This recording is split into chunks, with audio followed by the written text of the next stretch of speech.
why we're at where we're at. Because I always wonder, why are they saying wheat is so toxic for you when we've eaten wheat literally for thousands of years, right? And you don't hear about the ancient people dying because of gluten intolerance, right? That's how they survived famines and all the things. So when we learned about that, we were blown away. And then we started learning more about the health benefits of sourdough. Not just that it makes the gluten more digestible, but it also does things like gets rid of the phytic acid that coats the wheat. Phytic acid is a natural substance that is on the outside of the wheat to protect it from birds trying to eat it. Kind of has a bitter taste, from it sprouting too soon. But you have to dissolve the phytic acid in order to access the nutrients in the wheat. Wheat is highly nutritious. It is amazing it has so many minerals and vitamins, but unless you properly get rid of that phytic acid and you consume it, it will get down into your stomach and leach the nutrients out of your stomach. And so so once you get rid of that, then you can access all the nutrients. And there's this one magical part that's in wheat that I just love. It's called a prebiotic. Now, prebiotic is not a probiotic. Probiotic is bacteria, right? The flora and the fauna that's in your body that isn't you, but it's the little bugs, the little things that live inside your body. That's really important, that we all need to be healthy. The prebiotic is undigestible to humans, but it is food for the probiotics. So when you eat sourdough, you are actually helping to increase the quality of the probiotics in your gut. Which probiotics are like the big thing, right? Get probiotics at the health food store and take some every day. But if you're taking them and you're not maintaining the health of your gut, then the probiotics are going to die rather quickly. So you want to create a good atmosphere in your gut, and you want to feed it properly, which wheat that has been properly processed does. So I thought that those so many awesome things, benefits to wheat, but it has to be prepared properly. And the two best ways to prepare your wheat is to either ferment it with sourdough or to sprout it. So sprouted wheat is so nutritious, right? Sprouted wheat bread, that's great. Or using your sourdough. So that's our little spiel about the history. Do we have any questions before we jump into making the bread? So what about those huge buckets of wheat that I have in my food storage, and now 4 of my kids have left the house. It's just me and my wife. Can I use wheat from 1975? Oh, thank you. I didn't talk about that. So, the wheat has just progressively got worse and worse. But if you have 30-year-old wheat, it's going to be very good. Much better than the dwarf wheat you could buy grown right now, say from Utah roller mills. So if you have old wheat, hold on to it. If you have a basement full of wheat that is new and that you know for sure is dwarf wheat, which now 95% of the wheat in the world is this dwarf wheat, don't panic, because what you do is you do your best, you pray over the rest, and you use your sourdough start. Because your start will go a long way in mitigating the bad effects of the dwarf wheat, and it'll all work out. So, but it's good to know, right? It's good to be aware of what we're consuming and why. So let me talk really quick about where you can go to get quality flour and wheat, if that's what you want to do. So we get all of our wheat and all of our mill flour from Central Milling in Logan, Utah. They're the only organic mill in the state. They have sister mills in California that most of the really prestigious bread bakeries in San Francisco use their flours. They're amazing. The flour we get is called ABC flour, Artisan Baker's Craft. So make a note on this, because when you search for ABC at Central Milling, it'll come out ABC Plus. So you have to get an extra effort when you're searching to find not a plus. A plus is malted. So it's got extra sugars. I want the malted flour. What So is the BNC? Artisan Baker's Craft. And it still has 80% of the bran in it, because I didn't know this till I started baking. The difference between wheat and white flour is that the white flour has had the bran and the germ sifted out, which is why it's white, right? You don't see the brown speckles. And the bran and the germ have a lot of the nutrients in it. And so you're not getting a lot of nutritional benefit by eating the white flour. But because there's no bran in it, the white flour will make a big, beautiful loaf that's basically like cake, right? But when you look at your wheat flour, it's got those little brown specks, that's the bran, and it's got sharp edges. So not only is it heavier, so you get this heavy loaf, but as the yeast is growing and the bubbles are forming, they act like razor blades and they're popping your bubbles as it tries to grow. So that's why your wheat loaf is going to be this high and your white loaf is going to be this high because of that. Another thing that happens with white flour is they usually bleach it. Most places, if you just go and you get a Walmart brand bag of flour, it will be bleached. It will be bromated, which means they've added a cancer-causing chemical to it to make it so it's soft. It's like a dough conditioner when you make your breads or whatever you're making. And then it will be fortified, which means because they've sifted all the nutrition out, I think it was back in the 20s, the government said, oh, no, you've got to do something about this because there's no nutritional value. And they said, oh, don't worry, we'll fortify it with the same things that we took out of it. But the problem is, when you take out the zinc and the copper and the iron and all of those things from the grain gets it from the ground. The wheatgrass that puts its little roots into the ground and it soaks up the iron and the zinc from the dirt, comes up into the grain, and then we consume it and we can access all of that. But most places, when they fortify, they've got big barrels of finely shaved iron from the ground. And so they're putting that in there and they're saying it's fortified, it has your daily amounts of copper and zinc and iron. And if you don't believe me, there's a really cool test you can do. You get water and cornflakes. Well, maybe not cornflakes. No, it's got to be either Wheaties or Total bran flakes. Total and you is soak it. the number one most exciting. Yeah, so do Total and you soak it for a couple of days. Then you get a good magnet and you go along the bottom of the cup and up the sides and you'll see these really fine. It's very life-changing. You should all do this so you would get rid of your prepared So cereals. then you, well, and then and flour, fortified flours, right? And so the flours, not all flours at Central Milling, but you can find the ones that are unbleached, unbromated, and unfortified. And those are the flours that we bake with and that So we suggest. today at Macy's, I went to King Arthur, to the aisle where their flour is, and every one of them except King Arthur were bleached and fortified. So you can buy good flour if you want, but that flour was raised last year and milled. Does anyone know how fresh wheat has to be to do you any good? Hi, young lady, do you need a seat? Abigail has returned. Oh, my bread's done. I think it was done several hours ago. So we buy wheat berries and we grind them fresh at our bakery. We get our milled flour from them, but it still has 80% of the bran. It's just finely ground. And what you want to do is, if you can, when you use that, you want to grind your wheat flour fresh because it starts to lose its nutritional value after about a day or so. And so if you don't have a mill, you can use a Vitamix or a Blendtec. We will grind a couple of cups of wheat at a time into flour. But folks, we live in Utah. There has to be at least one person on your block who has a wheat grinder. And so go and say, I'll make you a loaf of bread if you let me grind all of this wheat and then stick the wheat in your freezer. The freezer helps preserve the nutrients.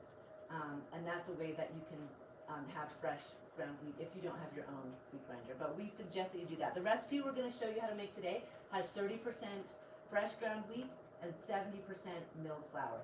You can make it however you want. You can do 100% white. You can do 50-50. If you want to do 100% wheat, you have to add more water because the bran soaks up the water, so it needs to be a lot more wet than the normal. I think there's a recipe on there for that. All right, so any questions about wheat? Yes. Can I just clarify one thing? So you Yes. said that old wheat is good, but so is it losing its nutritional value, or are you just saying grind it just Okay. without using it? So the question is, old wheat is good, but hasn't it lost its nutritional value? So once you grind it, then the timer starts to tick. But when it's not ground, it's fine. The spelt they found in the Pharaoh's tombs, thousands of years old. You grind it, it makes great bread. Yeah, so it's all about grinding. Once it's been ground, then it starts to lose its nutritional value. Any other questions? Yes. So how long ago did they, like how old, or how long until they started making this short wheat you're talking about? Oh, the dwarf wheat? Yeah, dwarf, like how many years? Like Okay, 10 so years? how many years has it been? Daryl, what do you like? Starting at World War II, you're gonna, There were, yeah, they, after World War II, they ramped up, but, not all wheat was dwarf then, but yeah, Monsanto owns the whole market. And, yeah, Monsanto really and ramped up. if you production. enjoy Roundup in your flour, then buy flour off the shelf, okay? Because they control all their fields as a business. It's just scary. But even though 30 years ago they were doing the dwarf wheat, not all wheat was dwarf, and even if it was that, it's not at all close to what it is now. So your 30-year-old wheat is going to be much better than the wheat that you have now. If you have it, you know, if you don't have access to I it, guess I'm asking whatever. about like 10 or 20-year-old wheat. Yeah, much better than what you get now. Yes. Is there any commercially made bread, like Ezekiel or Killer Days, or any brand out there that's worth opening? Okay, the question is there any commercially made bread that's worth eating? So, we make real sourdough bread. And what makes it real is that it only has 3 ingredients: water, flour, and salt. Because the start is made of fermented water and flour, right? So if you want sourdough from the store, you have to look for that to make sure it says a starter. I think Trader Joe's sells one that's real sourdough, but the flour is fortified. So if you want something that is good, Ezekiel bread is good because they don't use yeast and it's got sprouted grains. I don't know if there's commercial yeast in it. Commercial yeast, I didn't talk about this, but it has more issues besides the fact that there's no bacteria in it. Commercial yeast is really acidic in your body. Eczema and yeast candida and a lot of yeast problems, acidic problems come from commercial yeast. That yeastiness that's in there, and the sugar just makes it worse. The more sugar you eat, because you have these sugar cravings from the yeast, the more it feeds it and it grows and grows and grows in your body. And we know, like, where does cancer come from? Acidic environments. And so, anyway, it just causes problems. But, you know, you have to choose. Everything causes problems, right? There's so many things that air. So you pick your poison. But if you're looking for something that is super quality good for you, then you want it to not have commercial yeast, fortified flours, and that kind of thing. But Ezekiel bread, did you find out? No. Okay. I'd have to, when I was trying to make our own Ezekiel, I looked at that for a while. The sprouting is the key. Yeah, it's starting to feel good. You'll notice what this says, that our bakery is part of the Real Bread campaign. So I want to tell you one more cautionary thing. There is sourdough bread on the shelves in every grocery store, and when you turn it over, it might not say vinegar. It might say sourdough culture. But if it says yeast, it means they used some sourdough discard or some starter that wasn't active, and That they're not mixed going to let it. They mix it with some. Right, yeast. they're not going to ferment it. And here's the trick. The FDA and labeling and other organizations decided if they add culture, they can call it sourdough. So you've got to become a label reader if you're going to do this. My wife ordered a sourdough sandwich in Park City yesterday. She managed to get half of it down before she had stomach trouble. She doesn't have celiac disease, but she's only used Abigail's oven bread for 5 years. And her system was that sensitive. So I'm just telling you, you can find sourdough lots of places, but it might not be. Real sourdough. Yeah. Any other questions? All right, let's get started. Okay, so let's take our start, which is what every good thing begins with a start, right? Okay. Now, I'm going to send you home with a start, and what you're going to do tonight is you're going to go home and you're going to feed your start flour and water. How do you know how much flour and water to feed it? I'm going to tell you. It's very easy. However much start you have, you're going to double that, and that will be your amount of flour and water. So I think I probably have half a cup here, maybe a third of a cup. Probably somewhere around Yeah, a there. third of a cup. So I'm going to put 2/3 cup water and 2/3 cup flour in here, And that is what feeding your start is. You're giving it flour and water because it needs to have fresh food in order to activate. The yeast and the bacteria need to be eating the starches and the sugars in order to get going. When your start is dormant, it will be very flat. So I have two kinds of starts here. I have this start, you can see those bubbles right there. It's bubbly, it has doubled in size. This start is really runny, there's no bubbles, and it's just runny. This start, it's active, it's thick, and it's got a sour smell, a little bit vinegary, but it's more sweet. If you have a start that is over processed or hasn't been fed for a while, is dormant, it will smell pretty acrid. And so I know that seems very similar, but a vinegary sweet versus a really sour acrid smell. So that's how you can tell the difference between that. I'm going to give you lots of, your paper is going to have lots of measurements, right? But because we're dealing with live organisms, these are microorganisms that are alive, you kind of have to get a feel for how the animal behaves, right?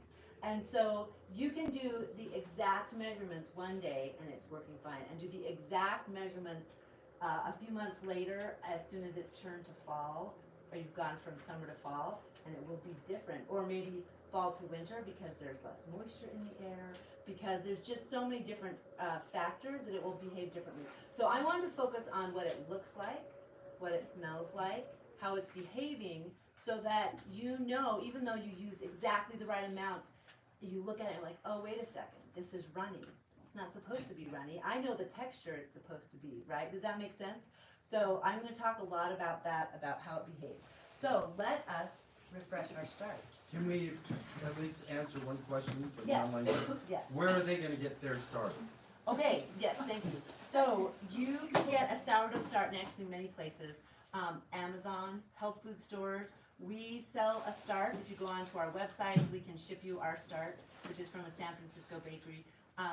But the funnest way to do it is to go online and find a Facebook group in your area and say, hey, does anyone have a start that I can borrow, or that I can have some of your start? And you will be surprised. Once you find someone who loves sourdough, they love sharing their start. We went to England to pick up my daughter Abigail from her LDS mission, and we couldn't bring a start with us because it was 2021, that we just couldn't bring liquidy stuff. And so we get there, and my husband gets online, and he finds someone like 2 blocks away who has a 100% rye start, which is really, really awesome. And he went and met her at the grocery store and brought it home, and we made bread for the people we were staying with. It was really fun. So I think that's the funnest way to get a start. But again, Amazon, health food stores, there's lots of places. You can make your own start if you want to. A start that's established has a little more depth of flavor, but make your own start. It's super fun. Okay, so we are going to feed our start. We feed our start with our milled flour, but if you are doing this for health reasons, then feeding it with the wheat flour is great. It's a good way to go. You could do 50-50. Chad Robertson does 50-50 when he's feeding his start. Yes. So, Oh, do you have a question? can your start be freeze dried? Oh, And rehydrate? wonderful question. Can your start be freeze dried? Yes, it can. You can freeze dry your start. You can dehydrate your start very easily. And this is what makes starts so awesome for emergencies and for food storage. You can take the start that I'm giving you after you've refreshed it and built your volume. Just take some kind of glass bowl, or you could use a plastic bowl like this. Coat it with your start, kind of a little bit thinly, pour the excess off. And by the morning, or maybe 24 hours, it will have dried and it will be flaky at the bottom of your bowl. And you want to make sure it's completely, there's none of it that's wet. You put it in a Ziploc bag, you put it with your food storage in a safe, dry place. How long do you think that will last? Ever! Starts Do I are get to tell so a story? cool. Forever. How much forever? National Geographic found starter in an ancient Egyptian bakery in grain 2 years ago. They made 18 loaves. Does that answer your question? How old can your wheat be? And How old can your start be? Yep. So that's a great thing. And you know, I used to tell people this. Oh, I just got my hand dirty. Oops. I usually wear gloves in the class. I used to tell people this and say, you know, it's so great for food storage because what if you lived in a place like Houston where they have hurricanes and, you know, you get stuck or in your house or something happens and there's nothing, the food trucks stop coming. And then March 2020 happened. And I literally went to the store and there was nothing on the shelves. And I said, wow, this is really happening. And what happened? Online blew up with people making sourdough. Everyone was stuck in their homes and everyone wanted to learn how to make sourdough. Well, if you have salt and you have water and you have wheat and flour, you can make a bazillion things because you know how to make sourdough and how that works. Everyone around you will not have anything to eat, but you'll have this start that you can grow and you can share and you can say, come to my house, I'll give you bread, or I'll show you how to make bread. And what an amazing skill to be able to have, to be able to share with your community and your family. So that is one of my favorite aspects of sourdough, is how versatile it is. Now, commercial yeast, people might say, oh, I have commercial yeast in my food storage. What's the shelf life of commercial yeast? Like 9 months. And then you've got to replace it. And so this stuff will last forever, and the shelf life is, the shelf life forever, as long as it stays dry.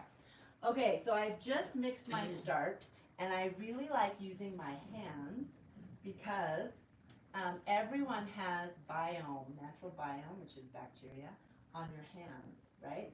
So you are actually making your start more nutritious, and part of you is going into your start when you use your hands. They have found that sourdough bakers have 30% more healthy bacteria in their body because they bake with sourdough. They use their hands to mix the sourdough. So I like to use my hands when I'm mixing my start and when I'm mixing my dough. It's very therapeutic and very fun. And you're making your start better and you're making yourself healthier. So that's kind of fun.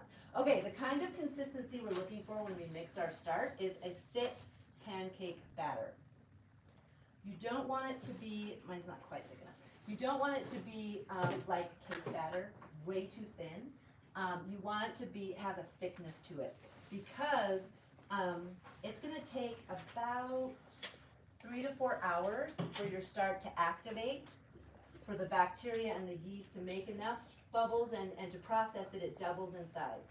And if you make it really thin, your start will activate and then it'll be ready for like half an hour and then it will be done.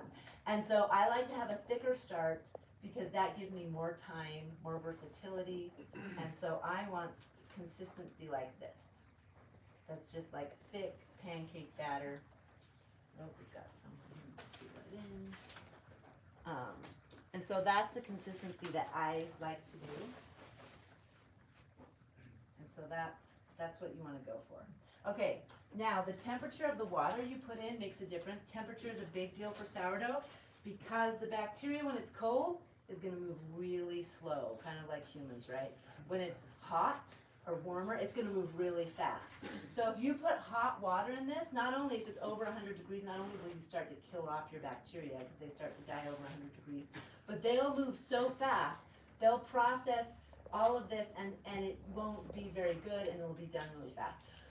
Whereas if you go too cold, then it's going to take a lot longer. But that's kind of fun to know because if you're strapped for time, if you want it to sit longer because you can't get to it soon enough, then you just change the temperature.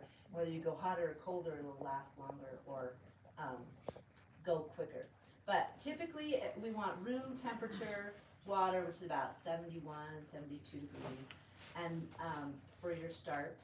And that's going to take about 3 to 4 hours. Now, the characteristics of a start that is refreshed is that it will have doubled in size. That's like the doubled in size. That's the #1 way to know that it's ready. So it's really fun to use a rubber band.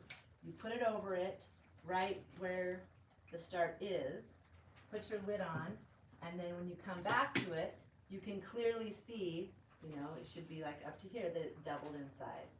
Another way that you can tell is that it will be really bubbly. The surface will be rounded. There'll be big bubbles coming up from underneath the surface, and it'll have that sweet vinegary smell. And so that's how you know that your start is ready. Another way to know is called the water test. Water test is super fun, especially if you have kids. Yes. So I've heard a lot that like you're supposed to, like if you're doing a start, you know, get rid of it and then feed it and then get rid of some and feed it. Yes. What is that? I'll get to that. Okay. Yes, that's called discard. Okay. Yeah, we will definitely talk about that. These Okay. the rolls that you ate one earlier were made with discard. Okay. And so were the peppermint cookies I took up to Park City Day School at St. Nicholas yesterday. Those kids were eating cookies that were good for them. Okay, so here I have, oh yeah, go ahead. The lid, does it need to be a solid lid or can it be like a towel or something? You can cover it with a towel. It doesn't have to be airtight. It just needs to have some coverage because the air will create a little crusty top and kind of inhibit its ability to grow. But part of that question is, this plastic thing which you put on is vented. If you don't vent it, you can have a mess in your fridge. If you Or on the overfill it. counter. Yeah, I'll talk about that. Okay, so here we go. I've got the start that I just barely mixed. I put it in the water and it fell to the ground. Because it just hasn't had much time to, the yeast hasn't had much time to produce carbon dioxide. But this floats. So this is called the float test. That's another way you can know if your start is active and ready to use, is that it will float. And now, what happens if you miss the peak time, if it's red active, but then you let it sit too long, and it starts to go down, it will sink as well. So if you put your start in the water to test it and it floats, but then it slowly starts to fall to the bottom, it's still okay, but you gotta use it right away. So the characteristics of a start that's over processed is that you'll see that it came up to a certain point and then it fell. So it started to fall. It'll have foamy, small bubbles that are on the surface, and it'll smell more acrid. So once that happens and it's not floating, oh man, that's okay. Start's so versatile, right? You just feed it again and it'll activate again in 3 to 4 hours. Now let's talk about containers. Glass is preferable. If you have food grade plastic, that's good. I like Cambro containers, which is this right here. CAMBRO, Cambro containers. They're awesome because they've got this little measurement. They've got these awesome lids that snap on, and they come in all kinds of sizes. So I have a 2-quart container that I use for my start that I keep in my fridge at home. This is a 6-quart, and it's perfect for the recipe that I'm giving you that is 2 loaves. It fits the 2 loaves really well, 6 quarts.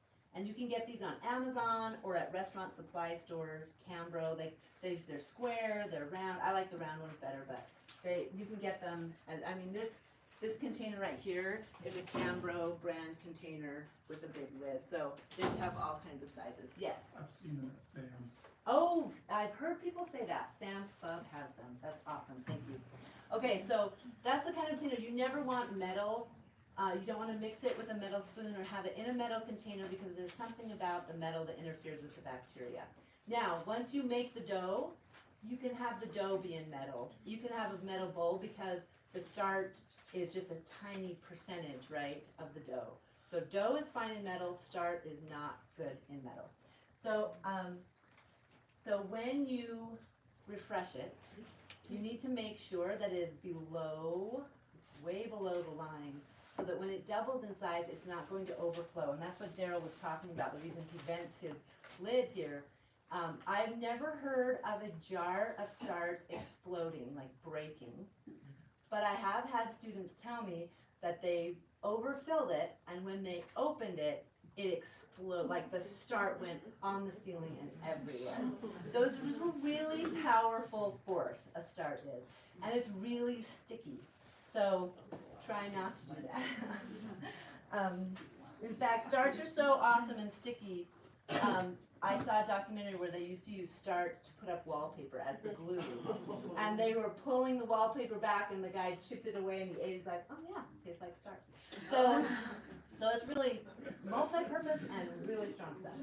Okay, so now what do you do with your start?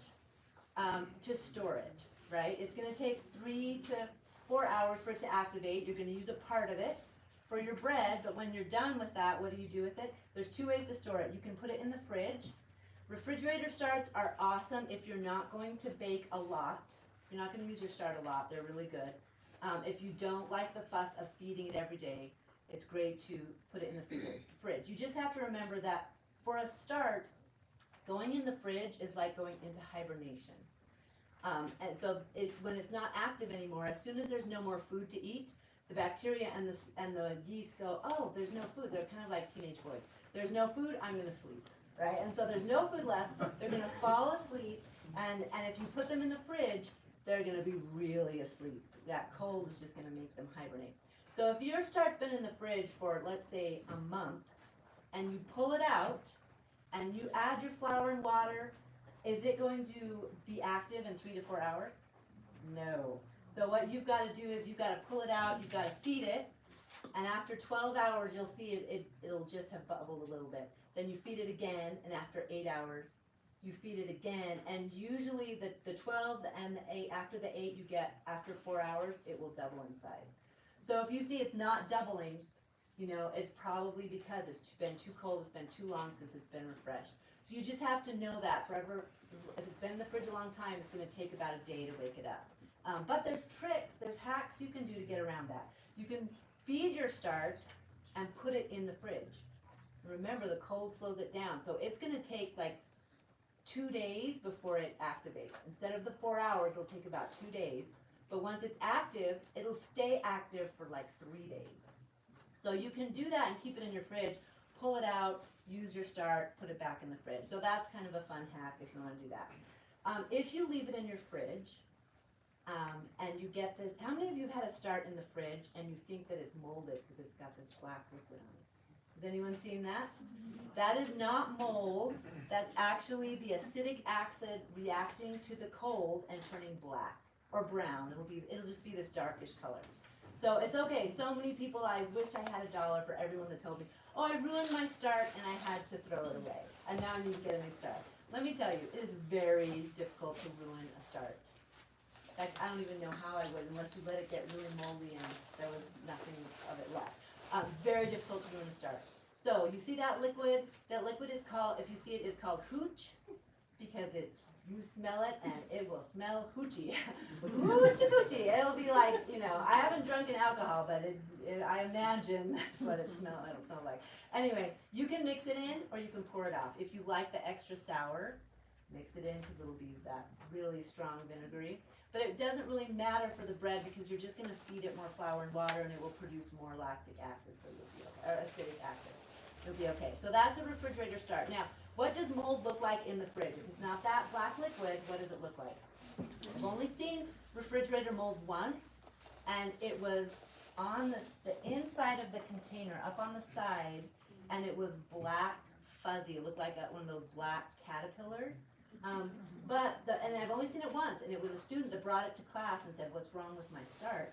And I said, I don't know, I've never had this happen. And then he was telling me about the flour he was using, and it was just really poor quality flour. That's the only thing I can think of that would have given you that. Have you had experience with that? Well, I had a counter start that turned pink. Yeah, but that's that was different. before you told me about it, what was underneath. Yeah. And I hope you tell them Yeah, that I'll story tell them about that the next. corner of the bakery for a month. Yeah, so what do you do if you have a refrigerator start? You shouldn't, I see it rarely, but if you do have the fuzzy caterpillar on the side, just scrape it out as much as you can, pour it into a new container, and start feeding it again. And what if you don't get all of that mold out? I know all of you OCD people are thinking this. It's okay because the bacteria is like that little fish in the tank in Finding Nemo. If it gets really dirty, the little fish like cleans it all up and processes, gets rid of all the dirt and the muck. That's what bacteria, the lactobacilli, does. So if you have a little bit left, don't worry. The bacteria will recognize that it's a foreign element and it will get rid of it. And so now it can't do that on a grand scale, which is why you can get mold. But if it's just a little bit, it'll be okay. Now, how do you keep your start on the counter? Countertop start, you keep a small amount, right? And then you feed it every day, and this is where the discard comes in. If you're feeding your start every day, and you don't throw some away first before you feed it, you will have a bathtub full in a very short amount of time, right? Because you're constantly like tripling it. So what you do is, before you feed it, you take most of it out, and then you feed it again, and then you end up with the same amount every day, right? Because you've thrown it away. But you don't have to throw it away, because the countertop start is really good for baking, because for about 3 to 4 hours every day you have a start that's ready to use. And so you can use your discard for all sorts of things. Did you know you can use sourdough to make cake and cookies and naan bread and pasta and crackers and all sorts of amazing things. Now I'm really excited to show you this book. This is not my book. This is my best friend's book, who actually introduced me to the health benefits of sourdough years ago. She has a company called Sour Sisters. She does with her and her sister, and she just barely published this book. And I said, Kim, send me one so I can tell my classes about it. And it's called Sourdough Baking Holiday Edition. You see this pumpkin roll? It's sourdough. You see these mint brownies? Sourdough brownies. Gingerbread, garlic, rosemary. Like, there are so many incredible things. So you can get this on Amazon as of 2 days ago. Sourdough Baking Holiday Edition. I'm going to pass this around so you can look at it, and if you're interested, go to Amazon. She just gave it to me like 2 days ago, and I've already used it twice. It's an amazing. The rolls are incredible. So I would highly recommend that book. Also, you can look up recipes, but pancakes, of course, are like the easiest, most well-known thing to make with sourdough, right? Pancakes. The nice thing about pancakes is you don't need to wait for it to process like you do the bread, because you just use starch. You use 3 cups of starch, you add eggs, oil, honey, vanilla, milk, and then you fry them up, and they're awesome. So that's the benefits of having a countertop start, is you have all this discard you can use to bake with, or to whatever you want to do with. But if you're not going to do that, then you just throw it away. If you have chickens usually love start. Otherwise, throw it away. But don't do it down the kitchen sink. My husband always tells me to tell people that, because it can harden, and but throw it in the garbage or whatever. So you're going to feed it once a day. You can probably get away with feeding it every other day, but starts are kind of like pets. They like to get a schedule and routine. If you get them off that schedule, they'll complain, but they'll eventually get used to that schedule. So if you do every other day, that's fine. If you do less, if you go 2 days, then you'll start to see mold. Because what happens is, the longer the surface of the start is hitting the air and it's not being fed, then mold develops. And what mold looks like on a countertop start is this pinky orangey liquid. So as the lactic and acidic acid separates, in the fridge it looks black, but it's okay because it's been in the fridge. So it's in a deep hibernation, so you shouldn't get mold. On the counter, that liquid is going to look pink and orange, and it'll be kind of pretty, but it'll smell vile. Really, really bad. And if you leave it too long, you'll start to get the orangey mold on the sides.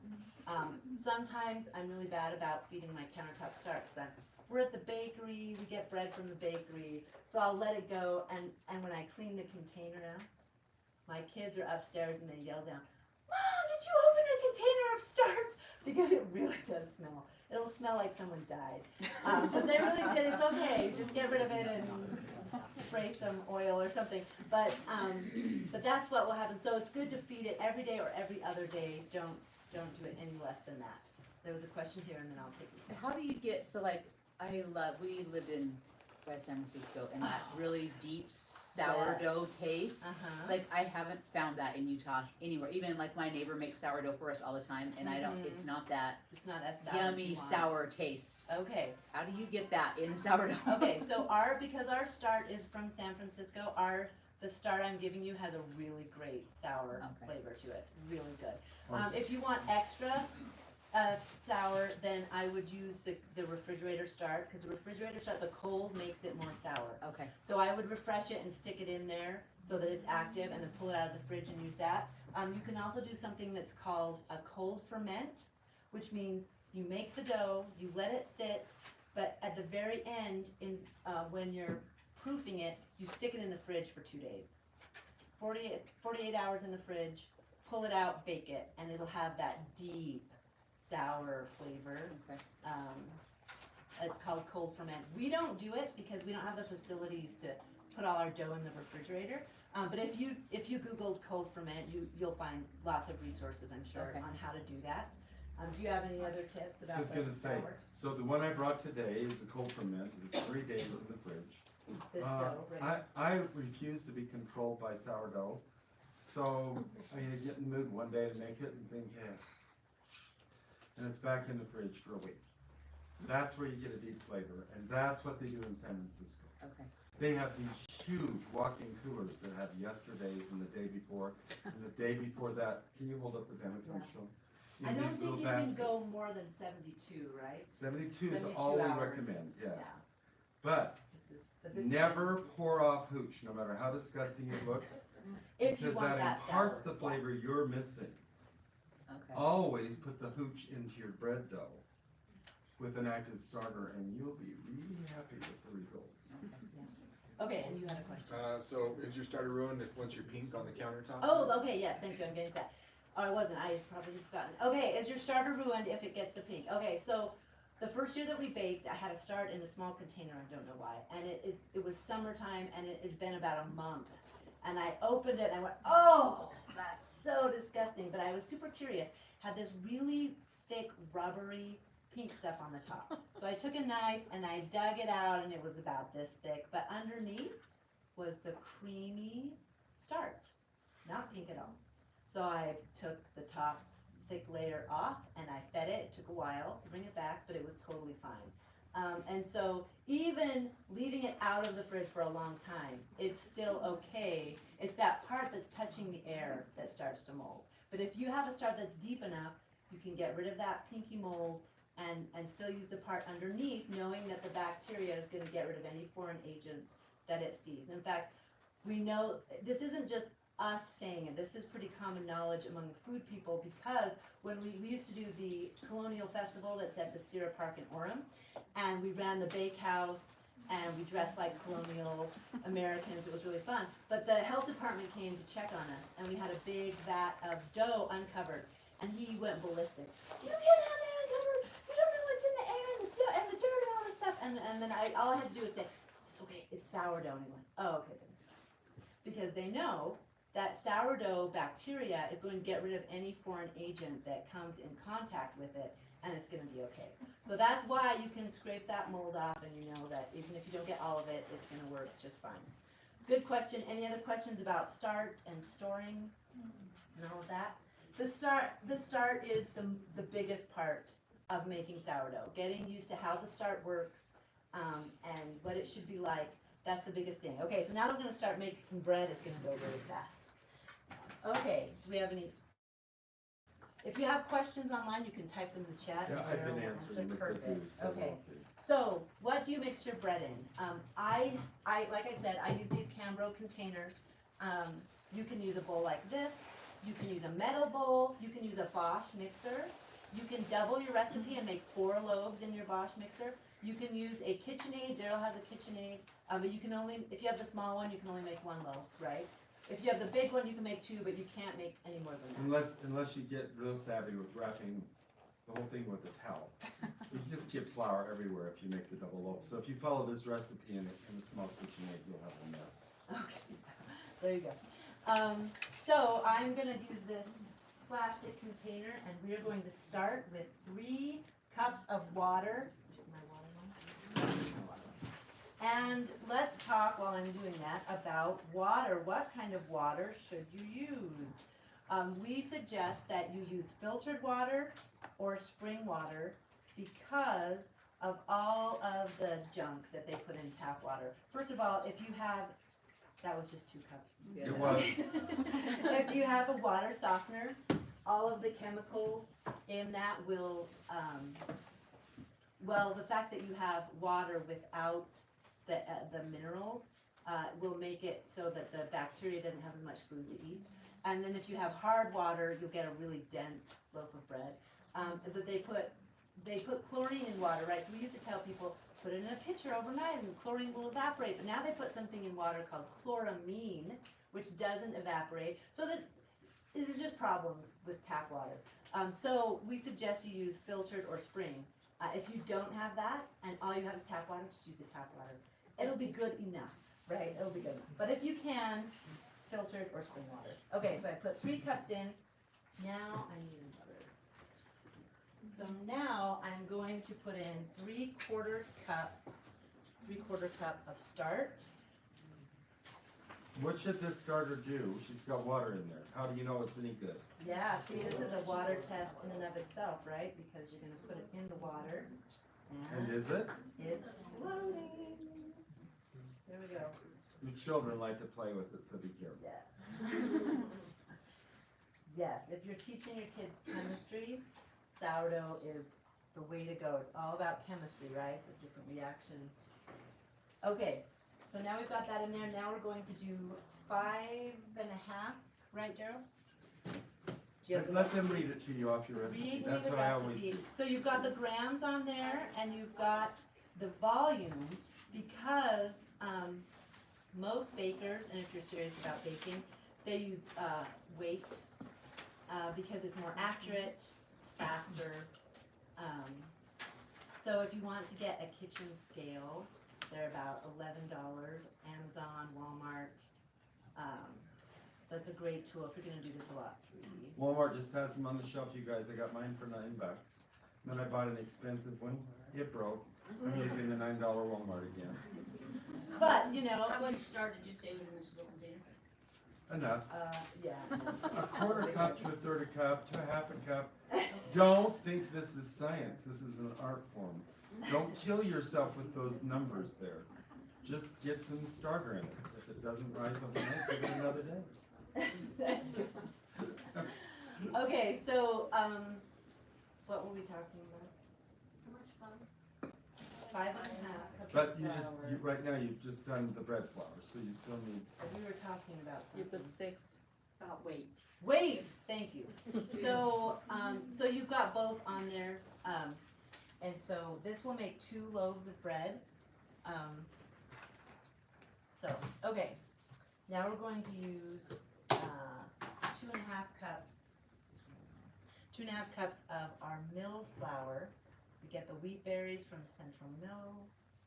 so that freshly ground wheat is so loaded with enzymes. What she just did was create a catalyst on a small campfire. She just threw an entire 5 gallons of gasoline into that pot. That sourdough, let me tell you what these little creatures do. 100 bacteria cells get together immediately and say, guys, there's food! And they start making waste, which is alcohol. And those crazy wild yeast go, hey, there's 100 bacteria over here getting ready to make food for all of us. Let's all show up, because this is going to be a drunken binge. This is a college dorm she just made. She talked about condos before. This is serious, what's going on in there. And if you're ever having trouble with your start, it's not doubling in size, something happens, not acting well, just feed it a couple of rounds with fresh ground whole wheat or rye flour, because there's billions more bacteria in your wheat, fresh wheat, than in the white, because there's more nutrients, there's more nutrition. And so, so it acts as like a booster. It's like medicine for your start, to give it the fresh ground wheat or the rye. It's really good. Okay, so you don't have to work it all in. This is kind of a shaggy mess. You just want to get it to kind of form a dough. It's going to be a little more wet than your typical dough that you would get if you were making normal bread, because it's a higher hydration, which means that the percentage of water to flour is higher. And that will give us the holes, the bigger holes in the bread that you see in sourdough or artisan breads. That is made possible because there's more water in it. And so you get what's called an open crumb. Now, what kind of crumb do you have with, let's say, sandwich bread? Small.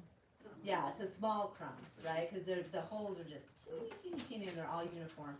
But with a high hydration sourdough loaf, you're going to get a very open crumb. This bread is about 70% hydration.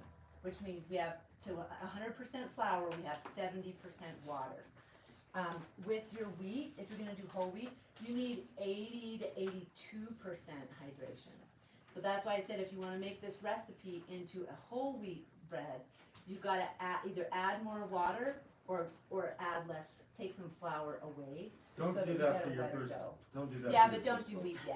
Wheat's much harder to deal with. Like I said, it has the billions more bacteria, right? So they're gonna work lots faster. So your dough has to be colder in order to last and not get ruined.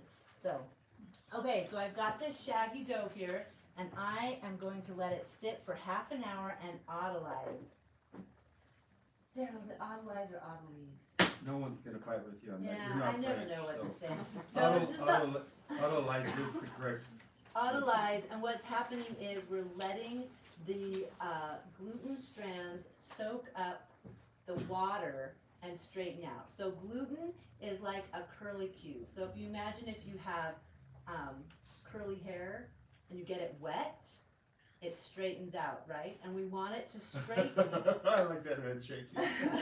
We want it to straighten out a little bit because what's gonna happen is the gluten is gonna form these patterns like this that are gonna trap the gases so that it will give it structure so that the bubbles will allow it to raise.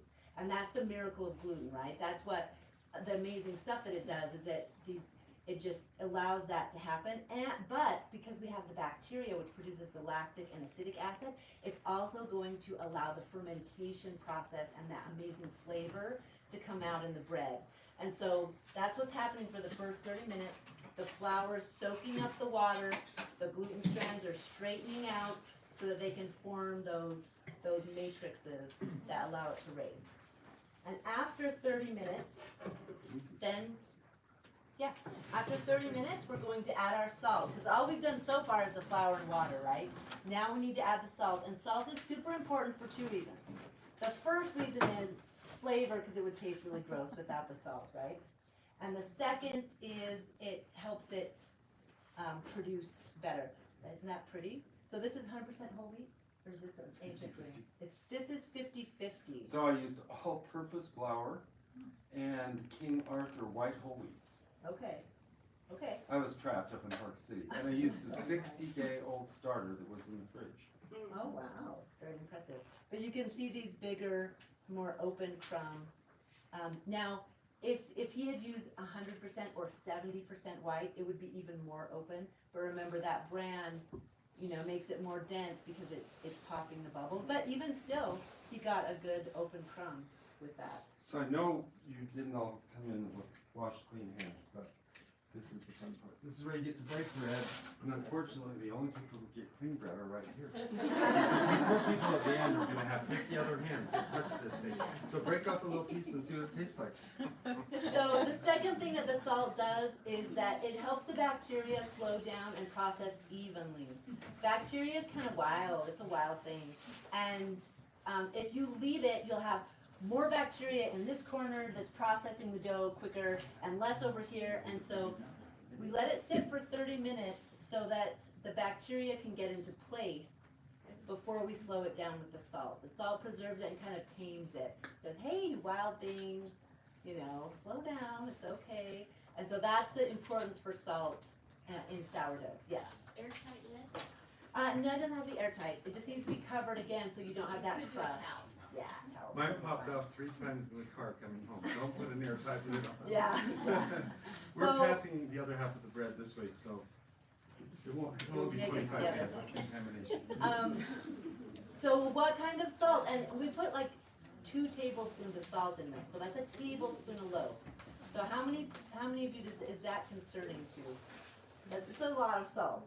And a lot of people's doctors say, don't eat salt, you have to have a low sodium diet. But most doctors, when they say that, they mean don't eat what? Fast food. Table salt. Yeah, that salt you're gonna see on the table at a restaurant that has been, that has all the minerals stripped out of it, that has anti-caking agents and bleach in it. Yeah, don't eat that stuff. That's the stuff that will kill you. But if you use quality salt, then you should be fine. And what is quality salt? What's the one determination that will tell you whether salt is quality or not. Mineral content? The cost. And if you know, you get a Mortensen thing of salt and it's less than $1 for a pound, that's the bad salt. But this probably costs, is this a pound? This is a pound, this costs about $6. But it's quality salt, it has 40 minerals in it, it's super healthy for you, it will not have that negative effect on your body that the table salt will have. Any salt that's pink, so the brands, this is real salt, Redmond Real Salt, this is mined in Redmond, Utah.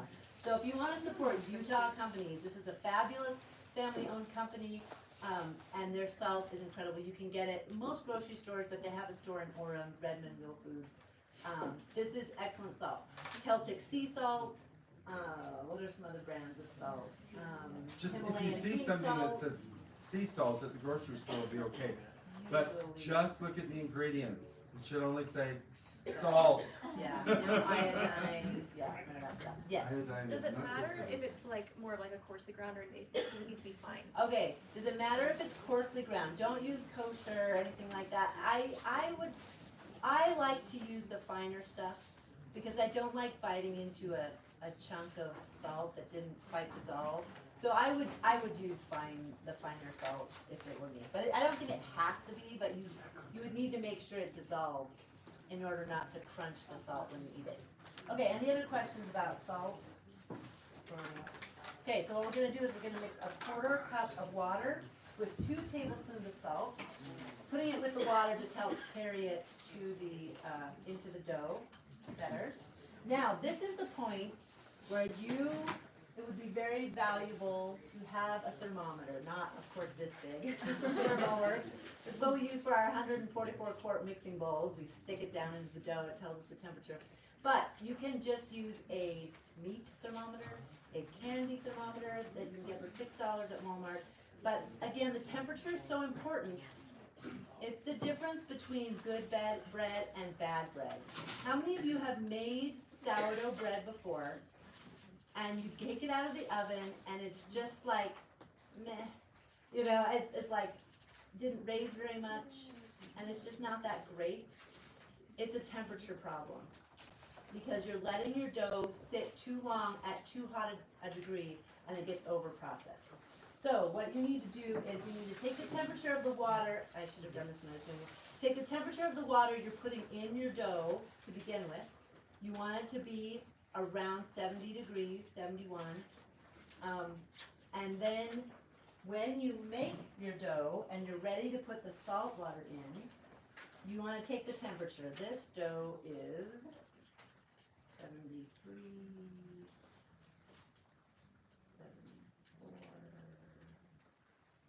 Do they have to have a thermometer that long? No, don't. Okay, this is 74.1 degrees. If I left this in my kitchen at 75 degrees, because that's what we set our temperature in the kitchen at, if I left this in the kitchen, it would not last through the night. It would be over processed when I got up in the morning, because 74 is just, in a 75 kitchen, is too warm.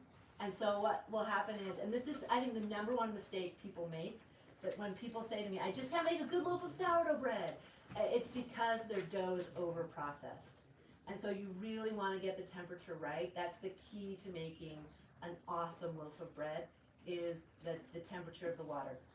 So because it's too warm, my 1/4 cup of water, I'm probably going to make ice water.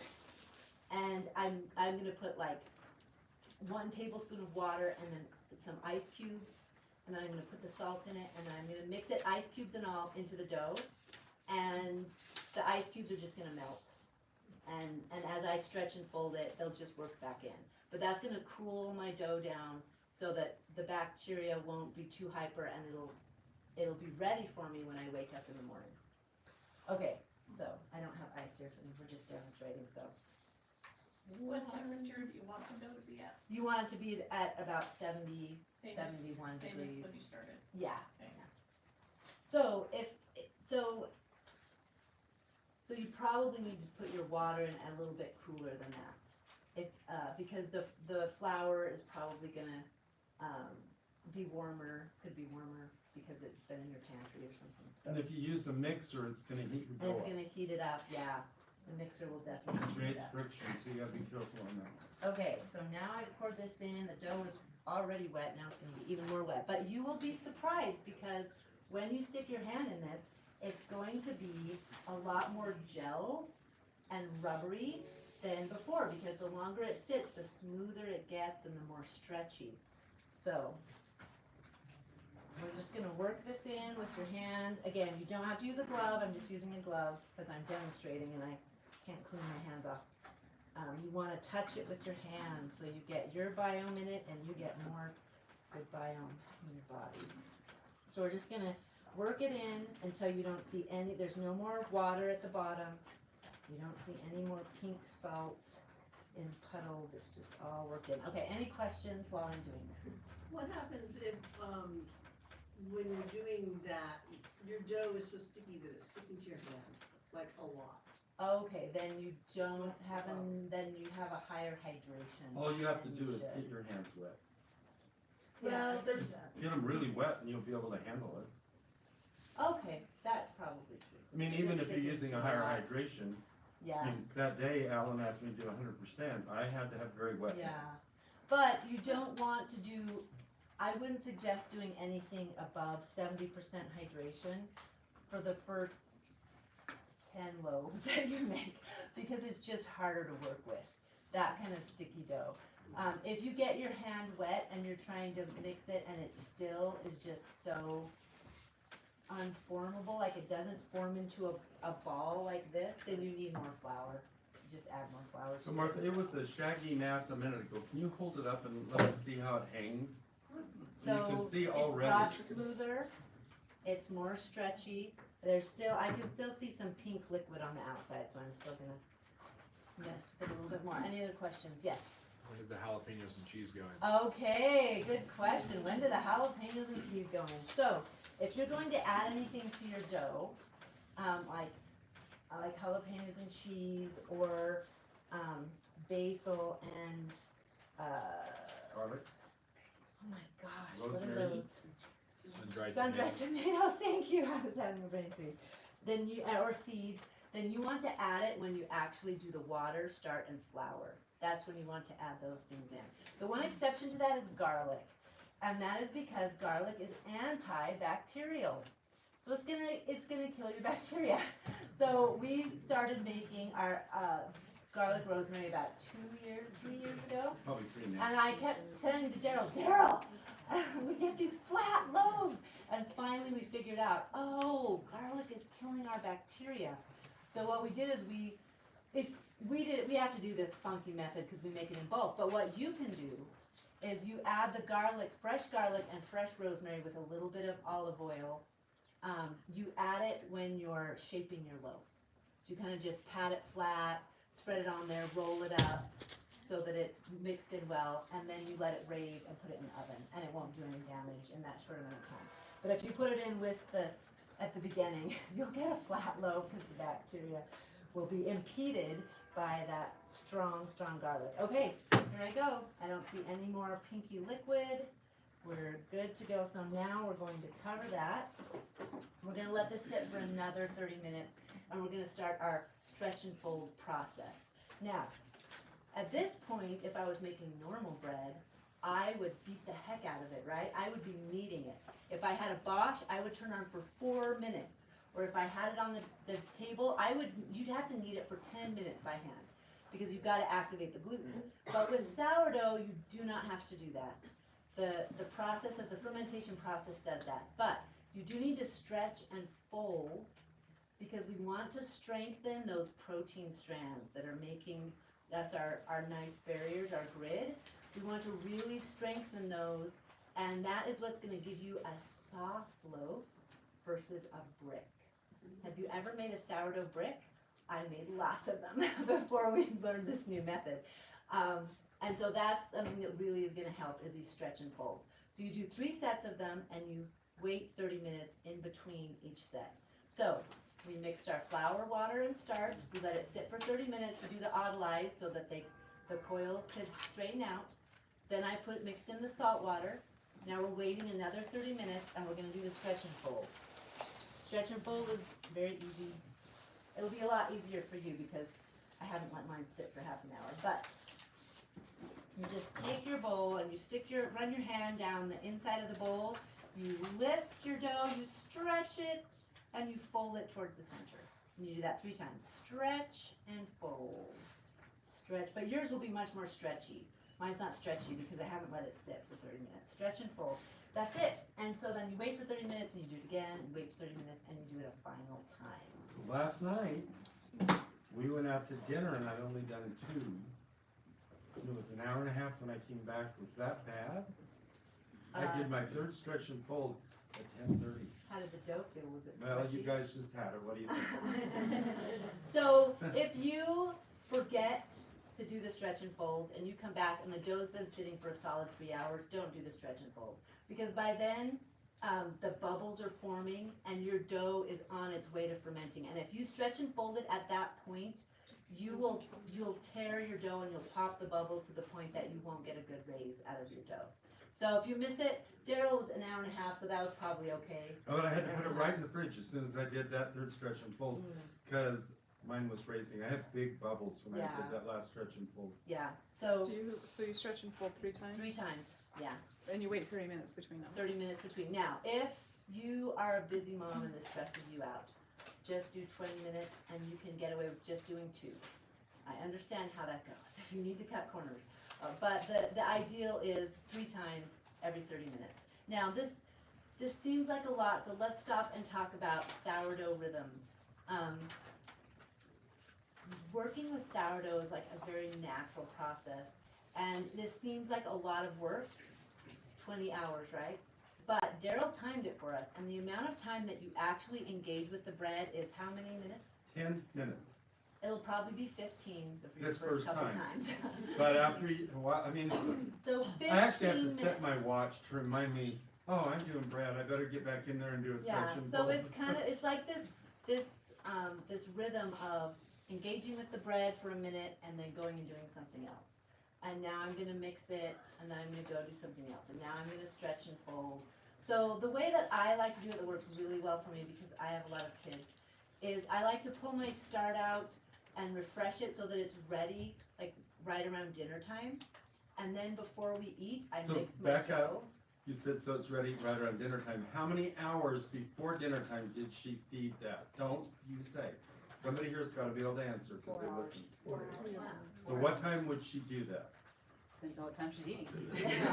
Okay, so think of it as meals. After lunch. At lunch, yeah, after lunch, feed your starter if you're going to make bread tonight. And so then we eat dinner, and after dinner, at my half an hour, right, I put the salt in. And then we clean up, and then I do stretch and fold, and then maybe I'll read my kids' stories, and we'll do baths, or we'll do bedtime. I come back and do the stretch and fold. Then ideally, by the time I'm ready to go to bed, I've done the 3 stretch and folds. We eat dinner a little bit later, like we eat dinner and then I put my kids to bed.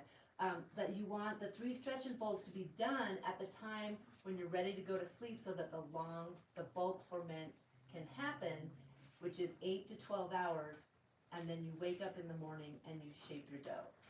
So it kind of works better if you work backwards, right? When do I want my bread to be done? It takes 30 minutes, it takes an hour to cool, it takes 30 minutes to bake, it takes 40 minutes to raise, you just go backwards and then you know when to start and when to put it in your day. That way works well for me, but again, you have lots of options, right? You can put your start in the fridge so that it's ready for 3 days, like we talked about, and so you don't have to worry about the timing that. You can make your dough, and in the morning, if you had a sick child and you're like, I don't want to do anything, then you just stick the dough in the fridge, right? You shape it into a glass, you stick it in the fridge, and you leave it there for 3 days. And then when you want to, you say, oh, I'm really in the mood for bread. You pull it out and you bake it. So like he said, you don't have to be a slave to all of that. You can decide how you want it to go, depending on what's going on in your life. So I took this class 5 years ago. I went to bed somewhere between 2 and 3 a.m. because I thought I had to go home and feed the starter and wait 4 hours and then start and do my stretch and folds before I went to bed. Oh, please, you guys. don't kill yourselves tonight, okay? Yeah, so tonight, go home, take your start, put it in a glass jar or some bigger jar, feed it, and leave it on the counter, or feed it and put it in the fridge if you don't have mental space to deal with it this week. Put it in the fridge. But don't just leave it in the container, because they're just in these little containers. Don't stick the container in the fridge. Someone will jab it and it'll crack and it'll leak all over. Just put it in something solid, feed it, and if you want to make bread tomorrow, by feeding it once tonight, you should have the volume you need to make bread tomorrow. You may have to refresh the start again, but you can be making bread tomorrow if you do that. Okay, so this bread has sat overnight, we'll pretend, right? And I just woke up and I'm coming to look at my dough. Now, how do you know if your dough is ready? What are the traits of a dough that's ready, that's processed enough? So you can see that it's kind of rounded on the top here. Rounded, we've got some bubbles coming up from underneath. It hasn't fallen, it's still rounded, but the bubbles are kind of small. Do you see those holes? They're kind of getting some holies in there that aren't bubbles, just holes. This is a sign that my dough is starting to go. Like it's on the verge of being over processed, and it's gonna start falling probably in half an hour-ish. So we're still good. I'm gonna bake it. But dough that is not on the verge will be rounded like your start, and it'll have big bubbles coming up under the surface. This is getting small bubbles on top of the surface and holes, which means it's getting ready to go. Also, a dough that's over processed will have fallen, just like your start. You'll see that, oh, it was up to here, but it fell to here, or maybe the middle is concave. If the middle's concave, but it hasn't fallen, you're still good. But you have to bake, you can't leave it. You've got to do it right away. Another way to know is when you get it out and start working with it. We'll talk about that. But those are ways, if you come to it and it's rounded, it's doubled in size, and then you should be good. So if it's fallen, what do you do? So if it has fallen like an inch, then you take it out and you get a cookie sheet and you put olive oil on it and you spread it out and you dimple it and you put tomatoes and olives and seasoning and you make focaccia, because it's not going to make good bread. You'll make a loaf of bread and it'll be like this big and you're like, what did I do wrong? And it's just over processed. So, but it'll make great focaccia. It'll be really yummy. But yeah, that's about all you can do with it at that point. I don't know, Daryl, are there other things you can do with it? Well, Martha, Daryl before knows you told me more about now. making focaccia and mine was over processed, I just doubled my recipe with no starter. And in 4 hours, because we don't have a gluten intolerance problem with me. In 4 hours, I had 4 loaves. And the neighbors were happy. It's just me and my wife. So look at this as she's taking out, look at those bubbles. So you see the holes there? That's what I'm talking about. If it starts to get holes, that's a sign that it's going. It's not gone, but it's going. This is an amazing tool. It's called a dough scraper. You can get them on Amazon. Remember how I talked about the start sticking to the wall? This just really makes it possible to work with your dough so much easier, because it is powerfully sticky. So at Walmart, they're 99 cents, but yeah, but you might want a bench knife and just one of these, and you can get these See on how nice and Amazon. stretchy that is? That was So beautiful. Now, if you're lazy like me, there's a hand up, Martha. See how Martha's left the inside of that a little bit dirty? If she left that up on the counter for 2 or 3 days, she'd have a dehydrated start ready to go. Yeah. And Dries if up. she was also as lazy as me and was a pioneer woman, she'd dump the water in there overnight, not to clean it, but to dissolve it as her next starter. And then add flour to it. In fact, what they did was they would have their sack of flour, and they'd have some kind of crock, and it was less of a start and more of a dough, and they would pull it out when they stopped traveling for the day. They'd have this dough, they'd make their Johnny cakes or bread or whatever. They'd leave some around the edges, fill it up with water and flour, mix it, put it back in the crock, and by the next night, it's ready to bake and use. So it's a much it's easier process, but it basically has this really long bulk rise, because you just mixed this dough. I imagine they probably put salt in it, or maybe they didn't have salt. Anyway, that's how they did it. Okay, The you problem notice? with that daily thing is, you gotta have a big family to eat 2 loaves of bread every day. So, you notice I put flour down here. If you have gluten issues or wheat allergies or diabetics, I didn't even talk about that. Because of what the bacteria does, people that are diabetic can typically eat sourdough because you don't digest it quickly like simple sugars. You digest it slowly so it does not spike your blood sugar. In fact, if you look at a glycemic index, sourdough is much lower on the glycemic index than normal bread is. My uncle is diabetic. He cannot eat any bread but my bread, and he eats it all the time. He's totally fine. Also, we've had people that have wheat allergies, people that are gluten intolerant. We have some customers that are celiac that eat it, but everyone's different. You use at your own caution. But so if you have any of those issues, don't use flour. Use rice flour, or use water or oil. Water doesn't work as well. If you have stainless steel, you can use water. But oil, you put oil down, then it'll make the dough easy to work with, so you don't have to use flour. Okay, so now that I've put this down, I am going to use my bench knife, which is also another amazing tool. Chad Robertson says this is an extension of your hand. Just helps you work with the dough, because the dough is really so sticky. So I'm just gonna cut this in half. If you have a scale, you can weigh it so it's accurate, but I'm just gonna eyeball it, because it's gonna make 2.5 pound loaves. So Chad Robertson owns Tartine Bakery in San Francisco. Yeah, so that's where we learned everything we know, is from his book. I forgot to bring a copy, That's but okay. it's called tartine. That's all. Yeah. It's tartine. It's called tartine, which is the French word for open-faced sandwich. And if you really are interested in really doing this, really getting into this, I highly recommend that book. It's more than just a cookbook, it's an experience. He tells you his story, he shows you, he's like, this is how you make it, and he has pictures, and then he says, okay, now this is how you make it in depth. And there's like 6 pictures on a page with no words, showing you how to tension, how to do every single step, and it's a beautiful work of art. It's awesome. I have So the paper- Tartine by Chad Robertson. I have the paper version, but I can tell you, the Kindle is your friend in the kitchen. That's Because true. remember, sourdough is like glue, and so you get one drop on there and forget and close it, that recipe's lost forever. How do you Okay. spell his last name? Robertson, S-O-N, so. The tartine. Oh, Tartine Tartine, is T-A-R-T-I-N-E. Yeah, that's the name of the book, Tartine. Okay, so now we've dumped it out, and now we have to let it sit for 30 minutes. This is called the bench rest. It's gonna rest on the bench, because we kind of popped a lot of the bubbles getting it out of the bowl, and it needs to raise a little bit, produce more bubbles, and get used to being a 2-pound loaf instead of a big huge glob of dough. So we're gonna let it rest. It'll be a lot more raised when you come back to it. We're gonna let it rest for 30 minutes. It's our bench rest. So we'll pretend it's been 30 minutes. And So now the- we're going to The shake one in it. the Banneton's been rested 2 hours, so you could show them that and put it out on So the the do you have parchment? I'm gonna use this as an example of how to put it in. Yes, I do have parchment. I was gonna Okay. say, I have some here too. Some parchment? Yes. Oh, okay. Yeah, I have 4. So, so now we're going to tension it.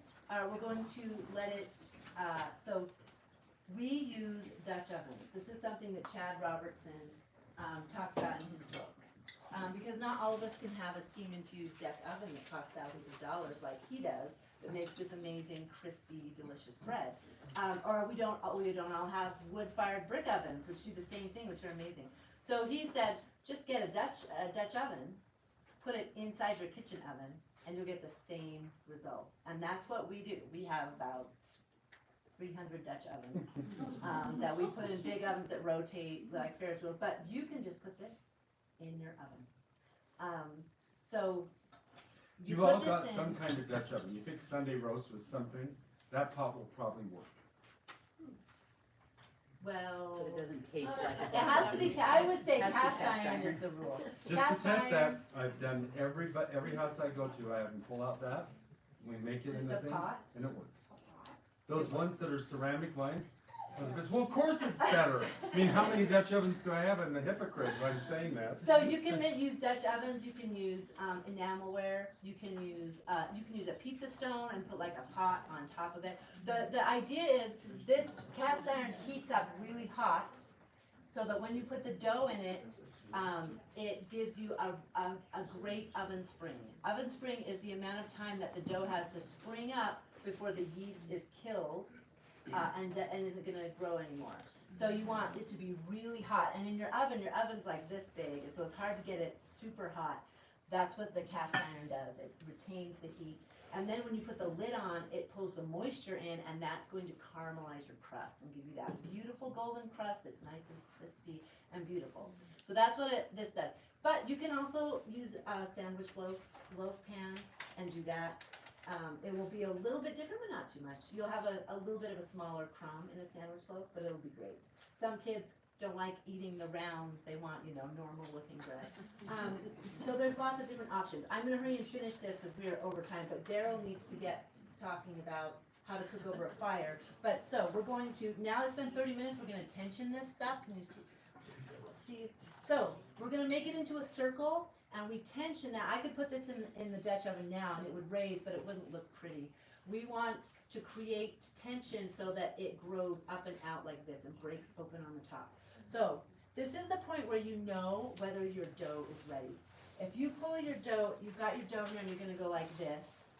If it's like this and you're like, it's not processed enough because there's way too much gluten in it, right? You can't get any kind of give.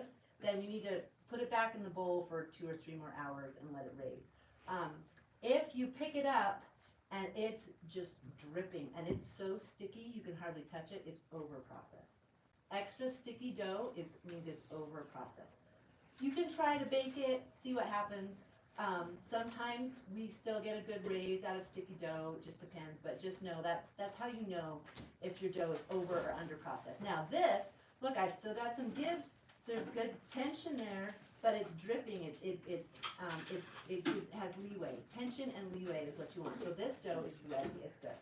So I'm gonna take it, it's gonna be like a rectangle, and I'm gonna start rolling, but I don't wanna dig my fingers in because I'm gonna pop the bubbles. So I'm gonna go really fast because this is sticky dough. Is this where garlic goes in? This is where the garlic goes in. Yes, thank you. I'll show you that in a second. So Where this the is where you cinnamon use goes in and the sugar. your bench knife and see how these open. You're just gonna go like this and see how that just tucks it in, like that. Or you can just tuck and turn. Tuck and turn that in until you've got nice round. And look at that. I don't know if you can see that, but there's bubbles forming already.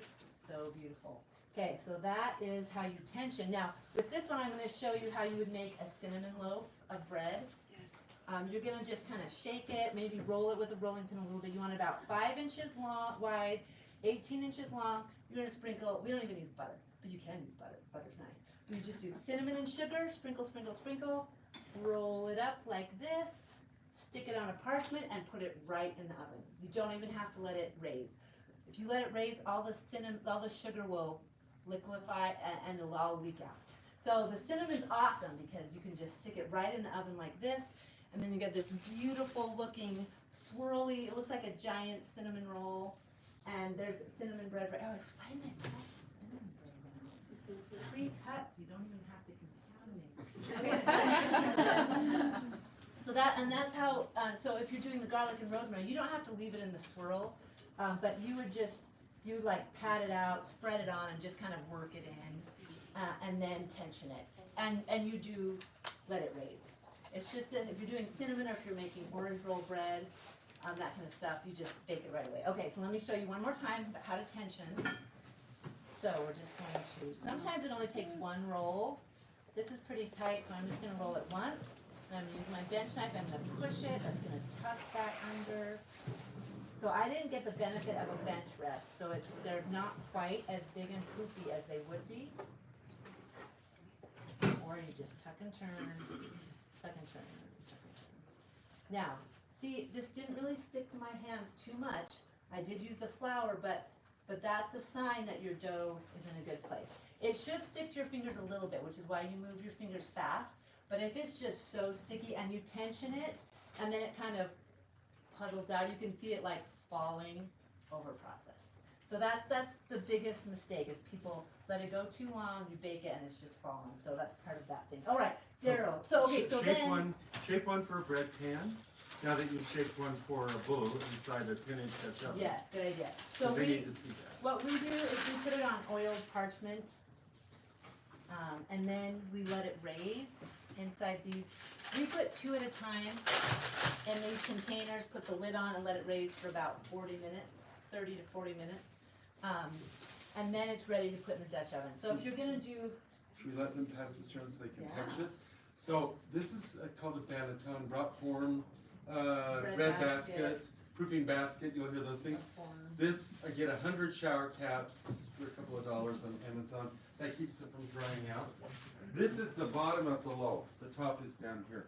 But we want you to touch it to see what it feels like when it's right, it's ready ready to in go in Dutch the oven. Yeah. Okay? Okay, so if you're gonna put it in a loaf pan, just kind of do what you were doing with the cinnamon, but make it wide enough for the loaf pan, and just you just roll it up and tuck the edges under, That's all you have to do? and then put it in your pan. You want it in your pan to like double in size. Okay, so once this is doubled in size, well, you want that double. Once this is almost doubled in size, it's ready to go in the pan, and you know that it's ready when you poke it. And that's what And you it guys are comes, doing. it comes halfway out, but still has the little bit of form of your finger. If you poke it and it comes all the way back out, it's not ready. If you poke it and it goes way in and you hear this, it's over processed, right? It's okay. So So while this it's, is 465 degrees, you guys. and you have to preheat it. So while she while can't this is- touch this, and we've got to do something careful. How are you gonna do it? So we like to use the parchment because you don't have to clean all our Dutch ovens after, because we put the cinnamon bread and stuff in it, then we have to clean it. So you just pick it up, you score it, because if you don't score it, it'll break open on the bottom, and then when you cut it, the bottom crust will come off. You wanna encourage it to break open on the top. You put it in here, you take some water, and you go splash, splash. Or a couple of ice cubes. And you put it in, you let it bake for 30 minutes. You don't have to take the lid off to let it brown. You should open it and it will be golden brown. You take it out, you let it cool for an hour because it keeps cooking internally. Or if you can't wait, you just rip it open and it's so yummy. And that's it. And Daryl's gonna talk about how to do this in a survival way because we are at Sophos, right? We wanna talk about how to cook, survival, but also if you're just camping and you wanna make sourdough and you make some dough, make your dough before you leave, right? Because it takes all that time, bring it with you, and then when you get the fire ready, you can make bread or So- whatever it is. Yeah, oh, there's hands up. Let's answer first. 10-inch for a quart. And Isaiah is going to order some and have a stock in. And so if you want to come and get his card, or you send a list So around, I'll right? send an email to everybody on the list. Yeah, he'll let you know when we when get the them, Dutch ovens and come maybe in. even just a It's feeler really for how many hard. people are interested. It's really hard to find quality Dutch ovens, and since COVID, they've doubled in price. And so we love to find people like Isaiah who can get a really good deal and get it in bulk, and you can order that. You were gonna demonstrate something with that, I passed away. No. All right, so you guys remember the day the governor announced COVID? It was my regular shopping day at Macy's. I was dumb and went into the store, and there was so much hubbub. And I went, what's going on? I mean, I know the governor said pandemic, but seriously, people, don't you all have food storage? I was just dumbfounded. And on the shopping list it said toilet paper, and I got the last 4, not 4 rolls, last package of 4. I was like, huh. I bought produce, toilet paper, and I went, I wonder what's happening over on the flour aisle. There was none, and there was no yeast.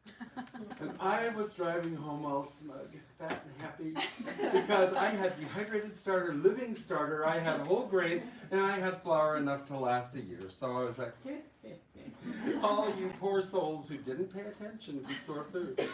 So we probably have some scouters here. The very first bread you ever made was bread on a stick, right? Bannock. There you go. This is my walking stick, and we just put some bread on it and baked it over the campfire. So all you do, and it should be really dirty and gross. The dog should have licked it. Otherwise, you're not getting any of the real benefits of a dough on a stick, okay? So you just wrap it and you roast it like a weenie. But what the most fun thing to do is, especially with your kids, is have them make their own hot dog bun, wrap the hot dog inside, and toast that. It teaches patience. Let's get that out. All right, so Dutch ovens on an open campfire can be very challenging. Most of them have legs. I happen to be a bare bones bigot, and they sell them here. So bare bones has an adaptive leg so that it'll go in your oven. The weight of this Dutch oven makes my shelf drop to the bottom. So I can't really use this. And that's why I finally gave in and bought a 10-inch Dutch oven, and I had 4 of them that were bare bones. And I gave them away when I retired. What a dope.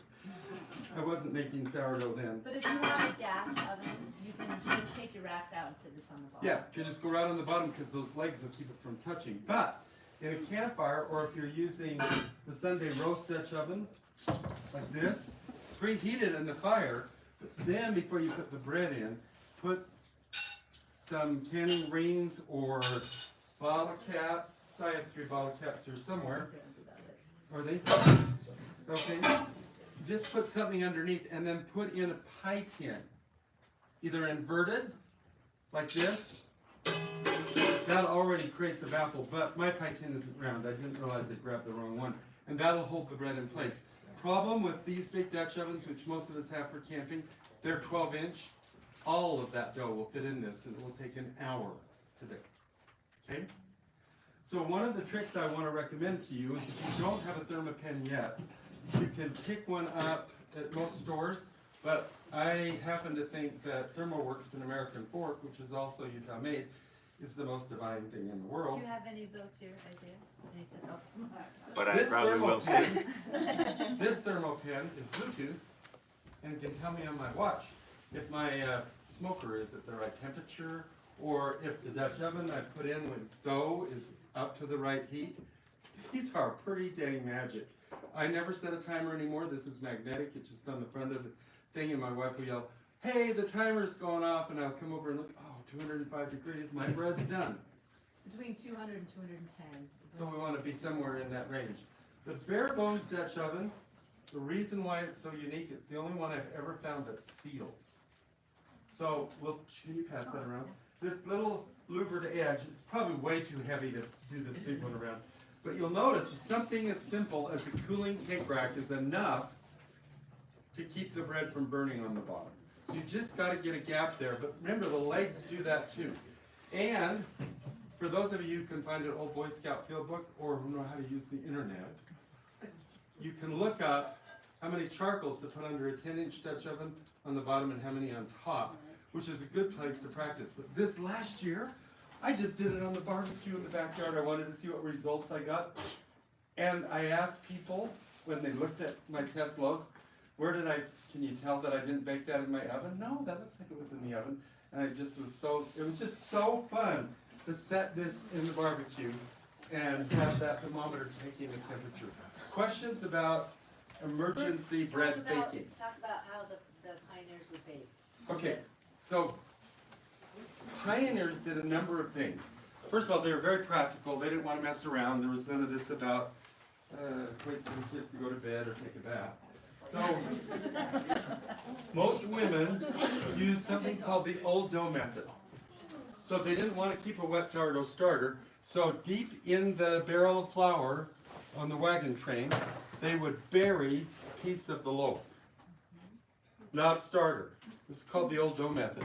They'd take that out in the morning, they'd mix it, and it would be on the wagon with them all day long. And they probably didn't do stretch and folds, but they might have, I have no idea. But they would bake 2 loaves for that night and start the whole process over again, always pulling off part of the dough. And how they bake it on the fire? So, Like you can heat up a stone, Yep. right, in there, and just put it right on there. well, that's for those who are finicky. So, you just press out your dough like this, and not in open flames, but you throw it in the charcoal, and you flip it over after a few minutes, and then you have this campfire pepper you flick off. Very crunchy charcoal, it's supposed to be good for your gut. Get a rock and eat it. So rocks can explode, especially if you take them out of the creek, so be careful, okay? But rocks work, sticks work. But you know what else is really fun? You can go to BSA, Utensilist Cooking, and learn how to cook it in a cabbage, or inside of an orange peel, or how to roast it in your corn husks with the corn, so you have bread and corn bread. Well, whatever. You think Any that's enough? questions we're about, way out of time. so- yeah, any questions about cooking over a campfire, all that stuff? Is it gonna be the This- same amount of time, Daryl, if you put the Dutch oven in the fire? I cannot promise that because every oven's a different temperature, every campfire is a whole lot different temperature, so you just gotta pay attention. The very first loaf I ever did was black, so, don't get carried away. The best family reunions we have ever done is utensilist cooking. Outside of the house, when all the groups gathered, wherever we are, we tell them, you guys are really sorry, the house burned down, there's no pots and pans, we just managed to get these groceries out of the car, you're gonna have to start your own campfire, figure out how to do that, we're not gonna help you. And whichever family can get their meal done first is the winners. This is fun stuff. Okay, I know we've kept you way too long. Daryl and I like to talk way too much. So this is a problem for us to keep together, but I hope it's been beneficial. We are so happy to stay after and answer questions if people need to leave. Please don't forget to come up and get your start. And if we run out, we'll just rip a piece of dough off and put it in a thing for you. And you can use the Dough old is donut. just like a start, yeah, exactly. Those of you who are holiday bakers that are serious, this is just the right size for your discard. They're free, you can take them. And here's 2 starter jars if you want, if anybody wants those, okay? We also have our Abigail's Oven bread for sale. If you're interested in that, you can purchase them from me. And if you're interested in buying our flour or wheat that we get from Central Milling, we also sell those at our bakery, which our bakery is, if you just look up Abigail's Oven, we're just over there. But we're on Google Maps. But if you know where the fairgrounds is, the rodeo grounds, you go around the back to the back entrance. There's this big old brick building with 2 trees in front. Sign says Abigail's Oven. It's the old Bishop Storehouse. That's where our bakery is. We're open Monday through Friday, 10 to 5, and you can buy flour and wheat berries from us and bread if you would like. And so thank you for coming in, and let me leave you with a sourdough blessing. May your start always double, and may your crust always crunch. Thank you so much for coming. And if you need holiday recipes, if you folks need holiday recipes, there's about 50 of them at abigail's7.com blog. Yes. Where That's you, what But they're not as good as the recipe book that I passed around. Those are really good. Martha, tell us about your social media. Do you? Oh yes, we're on Instagram and Facebook. I don't think we're on X yet, but Instagram and Facebook. Thanks for coming. Daryl's gonna answer questions if you want to buy bread or ask me a question. I'll be over there. And how many orange loaves are there? We have orange loaves and we have chocolate sourdough cake. This is a Chocolate once cake a bread month, is really yummy. once in a Do you year have- opportunity to buy sourdough Do you chocolate only cake have and orange cash loaves. or do you have card? I Chocolate can glaze. card or cash. Do you have the cinnamon? Or Venmo. Oh, I don't know why. Thank you. Do you want to buy something? Yeah, let's buy some orange loaves. An orange swirl. Sure, it's once a year. Okay, let's do something else. Like almond flour or stuff like that that's gluten free. Anyone who didn't Yes, get a okay, so recipe, we there's don't, but recipes you here. can. That's what I mean. So we can you Yes. can use it just the same as you would. Yes, if you, I don't know if I have sisters that have so if that's the case,